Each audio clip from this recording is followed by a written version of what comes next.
Allez, c'est parti pour un nouveau live. On va parler gestion sous mandat. Gestion sous mandat, fonds dédiés. Comment, pourquoi déléguer son allocation d'actifs? Et pour traiter de cette question, j'ai deux spécialistes à mes côtés. D'une part, Bertrand Merveille. Bertrand, bonjour. Bonjour Frédéric. Bertrand, vous êtes directeur général délégué à la financière de l'Échiquier. À vos côtés, Christophe Tapia. Bonjour Christophe. Bonjour Frédéric. Christophe, vous êtes associé fondateur Sony AM, deux maisons qui se retrouvent sur certains points. J'ai démarré avec vous, Bertrand. Il y a une actualité réglementaire, une fois de plus, sur cette question. Tout à fait. On attendait depuis un an maintenant la communication de la Commission européenne sur la Retail Investment Strategy. Alors, qu'est-ce qui nous tombe sur la tête? Une opportunité. Parce que dans tout événement réglementaire, il y a des opportunités. Il y a une super opportunité pour les indépendants du patrimoine. En tout cas, c'est notre vision des choses. La Commission insiste sur la nécessité de bien conseiller les clients. Ouais. C'est formidable. Les CGPI, ils font ça très bien. Et donc, ils vont pouvoir se retrouver vraiment au cœur du business, au cœur de la relation avec leurs clients, en étant le chef d'orchestre. J'aime bien cette relation du chef d'orchestre. Christophe la reprendra tout à l'heure. Le conseil, c'est essentiel. Et parfois, il faut se faire épauler. D'où l'importance de déléguer. Tout à fait. L'un et l'autre, vous apportez des services de gestion sous mandat, de fonds dédiés. On vous connaît. Vous nous rappelez un petit peu vos spécificités en matière de délégation? Alors nous, à la Financière de l'Échiquier, ça fait 32 ans, puisqu'on fête notre 32e anniversaire cette année, qu'on fait de la gestion sous mandat. Donc on est convaincu de la qualité et de l'intérêt de ce service. On propose à nos amis indépendants du patrimoine cette offre de gestion sous mandat sous une bannière qui s'appelle Échiquier Club, qu'on a lancée il y a une douzaine d'années maintenant.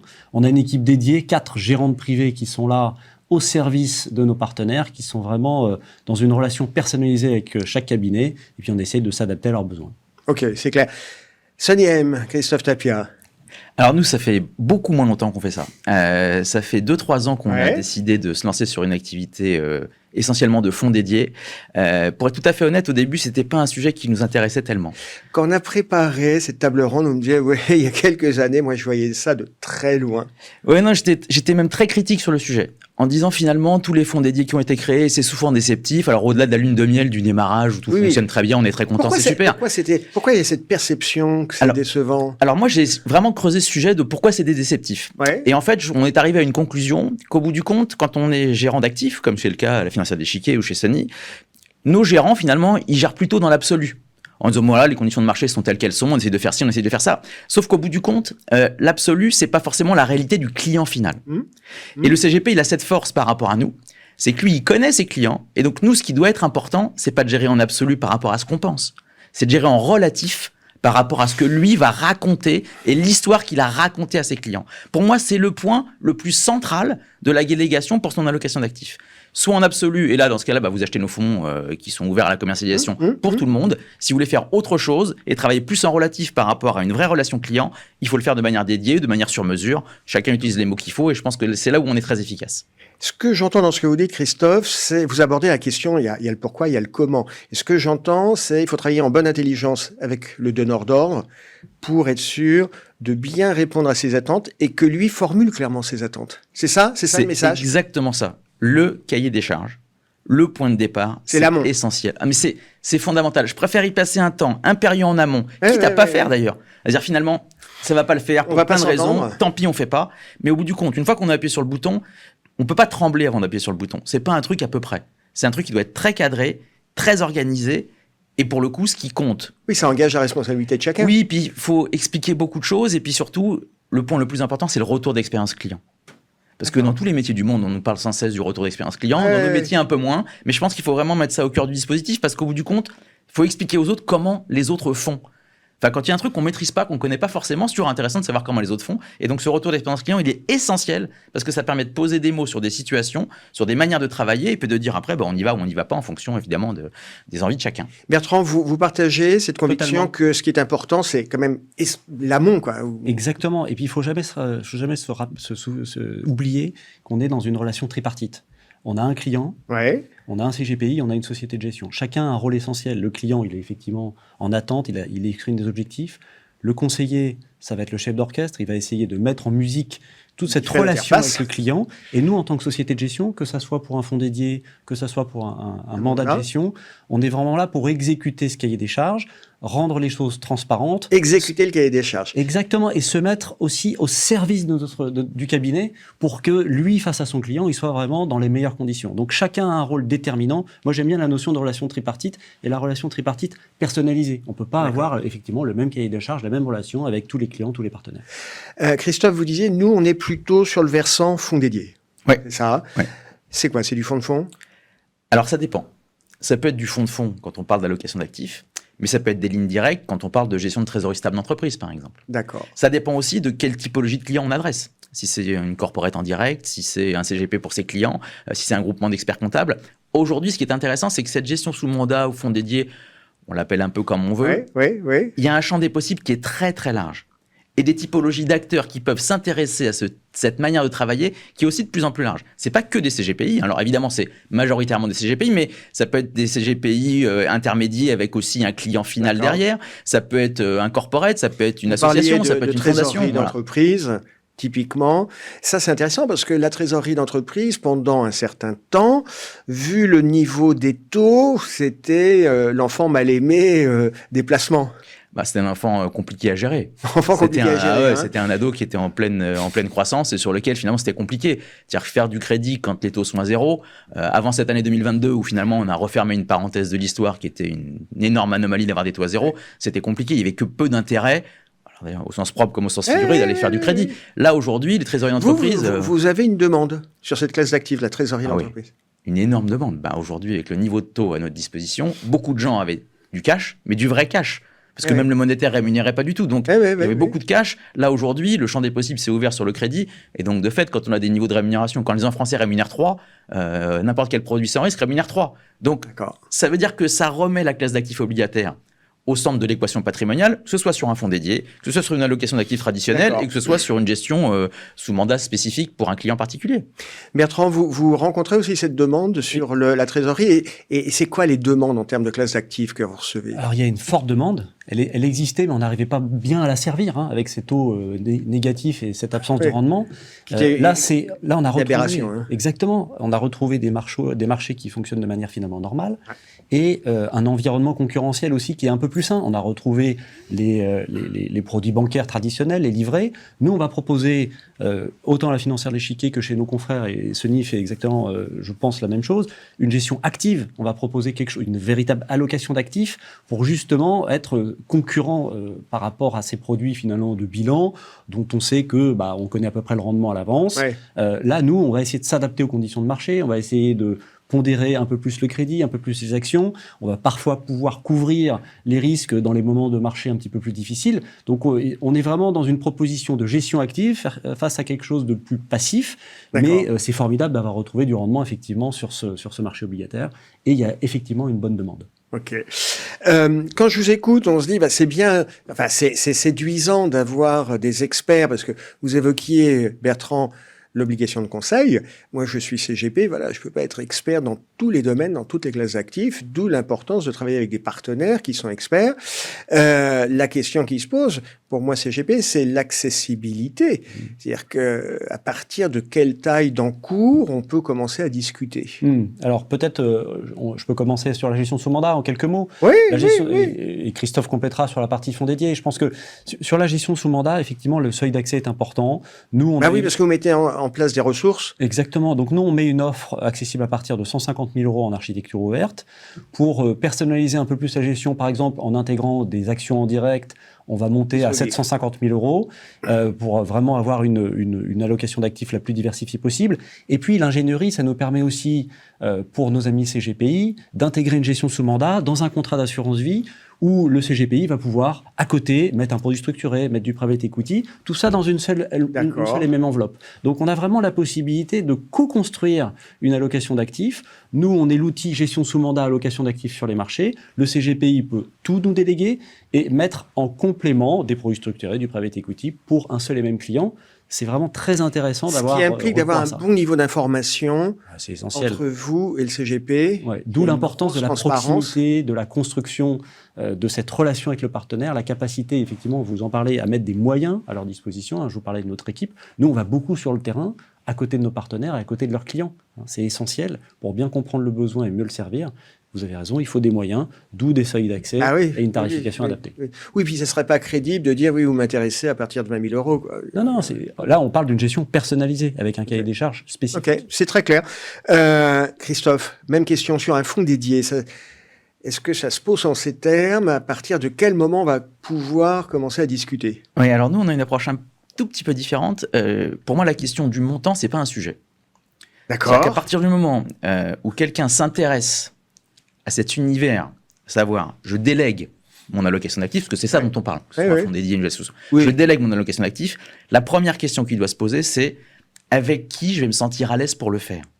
D'accord. La notion du montant, on va trouver la manière opérationnelle de travailler. Alors évidemment, on se doute bien que les partenaires qui viennent nous voir, c'est pas pour faire un ticket de 50 000 euros. Ouais. Voilà, c'est dans une vision un peu globale du développement de leur cabinet pour faire des choses un petit peu structurées et différentes. Donc c'est un sujet qu'on évoque assez vite, mais qu'on évoquera dans un temps numéro 2, parce que c'est pas ça le plus important. Le point le plus important, c'est avec qui j'ai envie de passer du temps. Parce qu'en plus, ça va durer longtemps. C'est pas juste la lune de miel, c'est le mariage en entier. Non, mais c'est important, ça va durer longtemps. Donc, avec qui je vais me sentir à l'aise pour pouvoir travailler sur la durée. Oui, parce que fatalement, il y aura des hauts et des bas, il y aura des retournements de marché, il y aura un peu de tension, et donc il faut travailler en bonne intelligence. Ça va plus loin, moi. Je pense que ça va au-delà du travail en bonne intelligence. C'est-à-dire qu'il faut vraiment coller à l'ADN de la structure avec laquelle vous allez travailler. D'accord. Et il faut que vous soyez très à l'aise. On parlait tout à l'heure en introduction de collaboration. Je trouve que c'est un travail qui doit être obligatoirement en mode collaboratif, mais au sens propre du terme. C'est-à-dire qu'on doit se parler souvent, régulièrement, et pas tout le temps juste de dire, voilà, on fait une réunion une fois par mois pour dire, voilà où on en est, voilà ce qu'on va faire. On travaille pas du tout comme ça. C'est quoi la périodicité de reporting sur... Alors nous, il n'y en a pas. D'accord.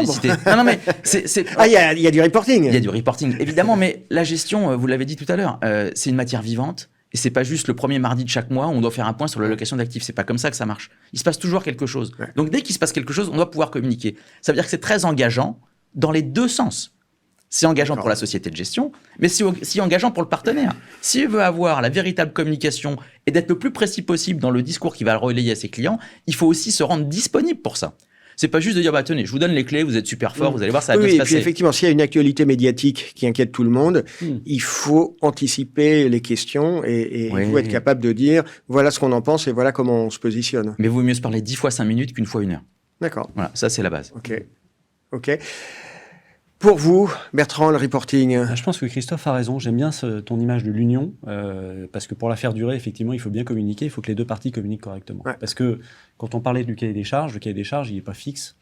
Il va être déterminé au départ, mais il va bouger dans le temps. Parce que les clients de nos partenaires, que ça soit pour la gestion de ce moment-là ou pour les fonds dédiés, leurs objectifs vont changer, le monde va changer, donc il faut être capable de faire évoluer les choses. Et effectivement, on attend, nous, en tant qu'asset manager, une communication remontante, si je puis dire, de la part de notre partenaire, pour qu'on puisse s'adapter. Donc le reporting, Christophe aussi a raison, l'idée c'est de s'adapter. Nous, on a des clients qui sont très exigeants, on leur parle toutes les semaines. Il y en a qui sont très délégants, on leur parle une fois tous les 3 mois, tous les 6 mois.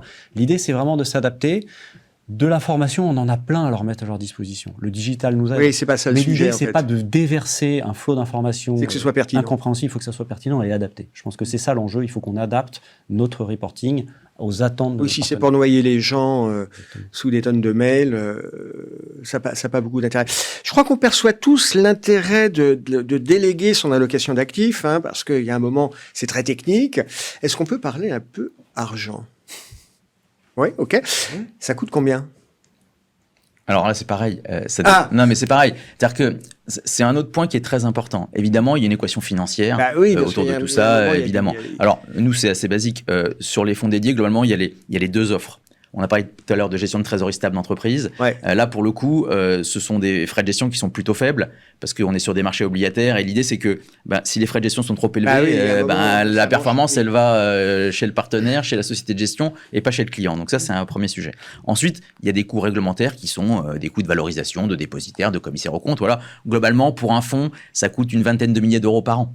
D'accord. Voilà. Donc ça veut dire qu'en face de ça, faut qu'on ait un actif qui soit suffisamment gros et suffisamment important en taille pour pouvoir absorber ses frais, voilà, tout simplement, et que le CGP fasse pas non plus tout ce travail pour une partie de son allocation d'actifs qui est toute petite et sur lequel il n'y a pas beaucoup d'intérêt à travailler. Ok, c'est très clair. Bertrand, mais je pense que c'est important. Parlons argent. Mais ouais, mais c'est très important. Oui. On a commencé par dire un mot de la réglementation. Depuis 20 ans, on ne fait que rendre transparentes les choses. Ouais. Et donc, les frais sont aujourd'hui très transparents. Donc, il y a un enjeu de compétitivité. Les clients sont tout à fait au courant de ce qui se passe. Donc, il faut être clair sur les frais. Donc, oui, il faut être capable de parler argent. Nous, sur la partie gestion sous mandat, on fonctionne de manière très simple. On a un incompressible qu'on conserve pour la financière de l'échiquier. C'est 0,3%. Tous les frais de gestion au-delà des 0,3% sont rétrocédés à nos partenaires. Et donc, c'est eux qui vont déterminer finalement leur propre rémunération. Et tout ça est transparent vis-à-vis du client, puisque les frais de mandat, ils sont inclus dans le mandat de gestion. Donc, il y a une très grande transparence. Et effectivement, on a une tarification qui nous semble compétitive, qui est attractive et qui respecte l'ensemble des parties. Il faut que toutes les parties soient respectées. Il faut que tout le monde y trouve son compte. Exactement. Si la relation est déséquilibrée, il y a un moment, ça pète. Exactement. Le service baisse, la performance n'est pas au rendez-vous, le client est déçu. Tout ça, c'est pas très vertueux. On est là pour construire une relation dans la durée. Il faut que les choses soient transparentes. Sur les fonds dédiés, je crois que c'est vous, Christophe, qui disiez tout à l'heure, ça peut être des fonds, ça peut être à base de fonds, ça peut être à base de titres vifs. Oui, c'est ça. Oui, absolument. Le champ des possibles il est très large aujourd'hui. Ça peut être des titres vifs, ça peut être des ETF, ça peut être de la gestion active. Ça peut être du monétaire, voilà. Donc, toutes les classes d'actifs sont à disposition. Chez Sunny-M, si on met des fonds, on est en architecture ouverte ? À 100%. D'accord. 100%. Donc, aujourd'hui, nous, on a zéro obligation d'avoir des fonds maison. D'accord. Zéro. C'est pas le sujet. Ah non, zéro. Mais ça peut pas être le sujet. On peut pas commencer une relation en disant, si vous venez chez moi, à minima, il y a ça. Enfin, si on commence déjà par dire, alors bougez pas, voilà toutes les contraintes avant de commencer. Non mais ça peut pas marcher comme ça. En tout cas, si, il y en a qui arrivent à faire fonctionner comme ça et ils sont très forts et bien plus forts que nous. Et tant mieux pour eux. Mais à la bonne heure. Et nous, en tout cas, on sait pas travailler comme ça. C'est-à-dire qu'on doit rentrer dans un truc qui est très large au départ. Il faut avoir un horizon le plus large possible pour à la fin déterminer des choses qui vont être relativement trouver précises. les briques de gestion qui vont être adaptées. Oui, et puis il y a plein de gens qui savent faire des choses formidables. Il n'y a pas que nous, heureusement. Bertrand, à la financière de l'échiquier, on est dans la même philosophie d'architecture verte parce que vous avez aussi vos propres véhicules. Bien sûr, on a notre propre gestion, on la promeut. D'ailleurs, nos partenaires viennent aussi chercher cette gestion dans le cadre de la gestion sous mandat. Ils sont contents de retrouver de la gestion financière de l'échiquier. La philosophie maison. Mais exactement, et je pense qu'on a fait nos preuves depuis plus de 30 ans en la matière. Par contre, effectivement, il y a des choses qu'on ne sait pas bien faire ou qu'on ne fait pas du tout et sur lesquelles c'est important d'aller chercher des experts. Je cite toujours, moi, les pays émergents. Dans les pays émergents, il y a des boutiques, il y a des maisons spécialisées sur ce type de marché. C'est un savoir-faire à part. Voilà, c'est très parlant pour nos clients. Dans une allocation d'actifs, on est toujours un peu trop sous-pondéré en Europe sur les pays émergents. Il ne faut pas hésiter à aller chercher des expertises. Il y a d'autres domaines sur lesquels on va aller chercher des expertises particulières, sur la performance absolue, sur la gestion en long short. Et puis, on peut effectivement utiliser sur certaines classes d'actifs des ETF. Ça a du sens d'utiliser des ETF. Nous, on n'en gère pas. Donc, ça fait partie intégrante de notre proposition. OK. On parlait, tout à l'heure, on évoquait le scope des institutions susceptibles de déléguer son allocation d'actifs. On parlait des monétaires, etc. Si on se recentre sur les CGPI, c'est quoi le profil du CGPI qui s'intéresse, qui a envie de déléguer sa gestion d'actifs? Parce que moi, en discutant avec beaucoup de CGP, je trouve qu'il y a une ambivalence où en même temps, ils disent « ouais, on a besoin d'être épaulé » et en même temps, il y a parfois une crainte d'être dépossédé de la relation avec son client. Moi, je crois que, si tu me le permets, Christophe, la profession elle a énormément évolué sur les 20 dernières années. C'est professionnalisé, comme on dit, mais ça ne date pas de la semaine dernière. Donc, finalement, nos partenaires, ils sont protéiformes. On a la nouvelle génération, si je puis me permettre, qui a souvent un passé de banquier privé, qui va justement aimer cette relation particulière qu'il va retrouver avec un fonds dédié, une gestion sous mandat, parce que quelque part, cette délégation, c'est un peu sa culture. Et puis, il y a les professionnels qui se regroupent, qui consolident le marché. Ceux-là, ils ne vont pas forcément avoir besoin de la même chose que les nouveaux installés. Donc, on va bâtir avec eux un cahier des charges un peu différent, plutôt se tourner vers des fonds dédiés. Voilà. Donc, quelque part, ce marché-là, il est en train de s'adapter. Il est en demande d'outils performants et puis flexibles. Et voilà, il y a une vraie demande de fonds, quelle que soit finalement la nature et l'origine de nos partenaires. Même question, Christophe, le profil des CGP qui disent « Ok, moi je suis prêt à avancer sur de la délégation ». Alors, vous disiez un truc, Frédéric, tout à l'heure qui est très important. En fait, il n'y a pas de dépossession de rien du tout. Ah non, mais moi, je suis convaincu. Voilà. C'est-à-dire qu'au bout du compte, et c'est pas on-off. C'est pas je délègue mon allocation d'actifs, 100% de mon allocation d'actifs et je pars faire autre chose. Et je m'en lave les mains. Non, mais ça peut pas marcher comme ça. Souvent, on se rend compte que les partenaires avec lesquels on travaille peuvent avoir un fonds dédié, géré par Sony, en collaboration avec eux, et puis à côté de ça, la maîtrise sur tout un tas d'autres outils dans l'allocation d'actifs du client. Le fonds en euros, les produits structurés, l'immobilier, le private equity. Il y a tout un tas d'autres classes d'actifs qui leur permettent aussi de faire d'autres choses. Et donc, le fonds dédié, parfois, il vient s'ajouter comme une brique complémentaire à une gestion globale traditionnelle. Nous, à la différence, quand on fait un fonds dédié, les clients, on ne les voit pas. On reçoit des flux de souscription, on est ravis, on est très content, on communique avec le CGP, mais le client final, on ne l'a pas en face de nous. Et ce n'est pas nous qui sommes capables de dire le fonds dédié va représenter 3% de cette allocation, ou 5%, ou 10%. Ce n'est pas mon travail. Ce n'est pas mon métier aujourd'hui. Et donc aujourd'hui, il n'y a pas de dépossession du tout de cette gestion de l'allocation d'actifs du CGP, bien au contraire. C'est qu'on lui donne des atouts complémentaires pour raconter à son client des choses un petit peu différentes. Et puis, il y a un autre point qui est essentiel. On va quand même gagner beaucoup de temps d'un point de vue administratif en termes d'arbitrage, quand on veut passer un arbitrage pour l'ensemble de ses clients. Enfin là, c'est plus facile de le faire évidemment à l'intérieur d'un fonds dédié. C'est plus facile, ça va plus vite et ça coûte moins cher. Bon, à un moment donné, ça fait quand même beaucoup d'arguments plutôt positifs pour se dire, je vais au moins réfléchir à cette question-là, passer 2-3 coups de fil, appeler Sony, appeler la financière de l'échiquier, puis voir un petit peu comment ça se passe et ce qu'on peut y faire à l'intérieur. Parce que ce qui est important une fois de plus, c'est d'expliquer aux gens comment les autres ont travaillé. Et quand on va leur expliquer finalement tous les modes de travail qui ont été mis en place, je suis à peu près persuadé qu'on va se retrouver quelque part d'une manière ou d'une autre. Voilà, ça j'aime pas, ça j'aime pas, ça j'aime pas. En revanche, ça, j'aime bien le faire de cette manière-là. Avec vous, c'est mieux, je suis ravi. Mais au bout du compte, c'est ça qui est très important. Il faut vraiment aller creuser les choses. C'est un travail d'archéologue, d'aller creuser, d'essayer de comprendre finalement qu'est-ce qui va plaire, qu'est-ce qui va pas plaire, et puis mettre tout ça sur la table. Et puis au-delà de ça, c'est quand même très sympa ce job. Honnêtement, c'est très sympa. Enfin, moi, j'y prends un plaisir important parce que... On le sent. Ouais, non, mais parce qu'on se parle souvent, parce qu'on a la réalité du partenaire en face, on a la réalité du client, et puis là, pour le coup, on est dans la vraie vie. Et puis à force de dire que le monde a changé, il a changé vraiment quand même. Il a vraiment changé. Donc ça veut dire que si on travaille comme avant, si on garde les mêmes outils, la même manière de communiquer, les mêmes mots, bon, à un moment donné, ça va pas être possible. Il faut qu'on aille plus loin que ça. Il faut vraiment qu'on se dépasse par rapport à tout ça. Il y a un point sur lequel j'aimerais qu'on revienne et sur lequel j'aimerais vous faire réagir l'un et l'autre. On l'a un petit peu évoqué tout à l'heure en ouverture des débats. C'est comment on se benchmark. Ça rejoint un peu ce qu'on évoquait sur la question du reporting. Un de vous deux disait, il y a plusieurs façons de voir le monde en absolu, en relatif. Comment on se benchmark? Parce que effectivement, on est dans un univers, on a l'habitude de voir des fonds entre guillemets classiques. Alors, le régulateur nous oblige à fixer des benchmarks, on a des moyennes de catégories. C'est rassurant parce que ça permet de se positionner, ou ça rassure en tous les cas les investisseurs en se disant, je suis positionné comme ça. C'est pertinent, c'est pas pertinent? Moi, je reviens un peu à la notion de cahier des charges. C'est-à-dire que pour le fonds dédié, on n'a pas forcément besoin de se référer à un benchmark, à un indice de marché, à une catégorie Morningstar ou Cantalis. L'idée, c'est de définir un bon objectif. Et finalement, c'est ça le benchmark. C'est est-ce que l'objectif qui nous a été fixé en performance annualisée, parce que on le disait tout à l'heure, les marchés ils évoluent, on ne peut pas être formidablement bon à chaque moment de marché. L'idée, c'est de se rapporter à cet objectif qui a été défini. Ensuite, sur la gestion sous mandat, dans la relation qu'on a en direct avec les clients, moi, je ressens toujours un peu le même besoin d'avoir finalement une préservation du capital sur la durée. Les clients privés, ils expriment toujours, année après année, cette logique patrimoniale. Évidemment, ils sont parfois tentés de se référer à un indice de marché. Le CAC 40 a un peu mieux marché ces temps-ci. Pourquoi vous êtes derrière? Il y a cette question qui peut se poser. Mais la réalité, c'est qu'on doit bâtir pour eux une allocation d'actifs qui va passer correctement les différents moments de marché et qui va préserver et faire augmenter le capital, parce que c'est ça qu'ils viennent rechercher. On a moins cette notion de benchmark dans la gestion de ce mandat. C'est important de savoir où on se situe, mais moi, c'est pas quelque chose qui me paraît essentiel dans la relation avec nos clients. C'est très clair. Ce qui demande un petit peu, je dirais pas d'éducation, mais oui, un petit peu de pédagogie.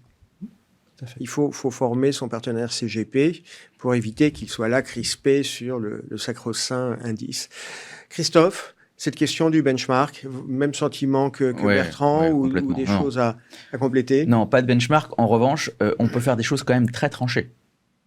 C'est-à-dire que l'autre idée de cette manière de travailler, c'est qu'on peut faire des choses très tranchées. Nous, on travaille avec un partenaire, on a créé un fonds pour lui et ses clients, qui est un fonds 100% action, 100% investi tout le temps. Tout le temps? Ouais. Il n'y a pas des moments où on se dit il faut sortir du marché? Non.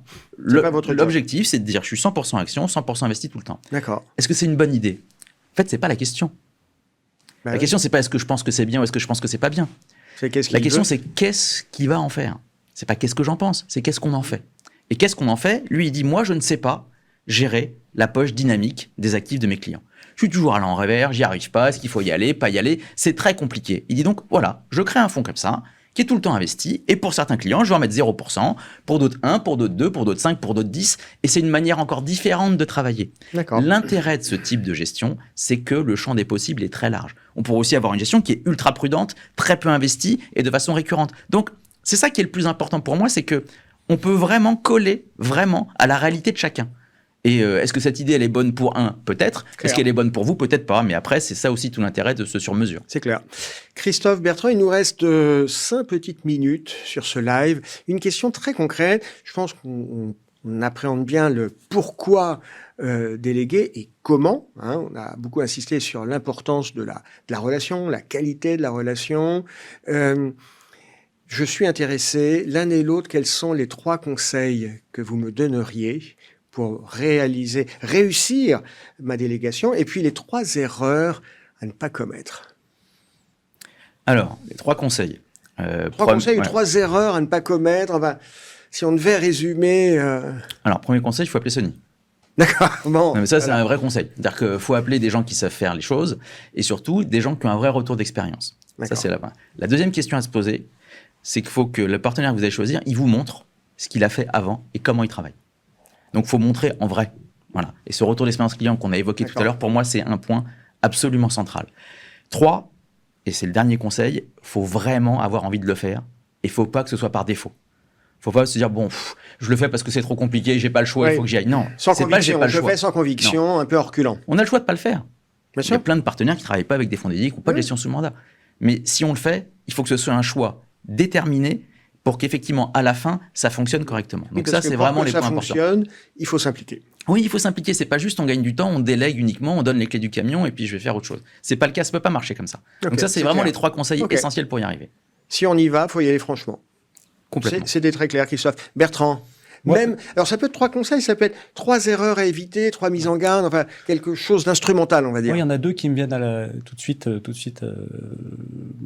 dans mon esprit. Oui. Le premier, c'est se mettre dans une situation de construction durable. C'est-à-dire qu'on ne construit pas un partenariat pour les 18 prochains mois. C'est-à-dire qu'il faut que, effectivement, notre partenaire se dise « je vais travailler avec Sony ou avec la financière de l'Échiquier pour les 5 à 10 prochaines années ». Parce qu'on va construire dans la durée ce partenariat. On ne peut pas éviter des petites frustrations à un moment donné, mais si on se donne du temps, il y aura vraiment de la valeur créée pour tout le monde. Ça, c'est le premier élément. Le deuxième élément, c'est que en face de cette durabilité, il faut garder de la flexibilité et de l'agilité. C'est-à-dire qu'il ne faut pas construire un partenariat qui ne peut pas être dénoué, qui ne peut pas être modifié. Donc, il faut qu'on garde de la flexibilité. Et ça veut dire qu'on se donne des points d'étape, on se donne des points d'étape. Ouais. Et on est capable de changer les choses. Je pense que c'est important de ne pas se mettre dans des schémas, que ce soit pour la gestion sous mandat ou pour les fonds dédiés, qui ne peuvent pas être détricotés. Il faut être capable de bien tricoter, mais il faut être capable de bien détricoter. Et moi, j'insiste souvent sur la notion de l'expérience et de l'infrastructure. Nous, on promeut à la financière de l'Échiquier la qualité de notre infrastructure. On a un back-office de qualité, on a des outils de qualité, on a des capacités de reporting, on choisit des assureurs et des teneurs de compte avec qui c'est agréable et facile de travailler. Et l'infrastructure, c'est essentiel aujourd'hui. Parce que la contrainte réglementaire, la transparence, il faut qu'on soit robuste. Voilà. Et je pense qu'il faut construire aussi avec des partenaires qui ont une bonne infrastructure. Oui, c'est clair. Oui, vous en parliez en ouverture de ce live, le cadre réglementaire, et effectivement, il y a un moment, il faut travailler avec des partenaires qui ont des ressources. Tout à fait. C'est clair. Bertrand, Christophe, merci d'avoir été avec nous, merci de vos contributions sur ce live. Succès à vous dans vos entreprises et à bientôt. À bientôt, Frédéric.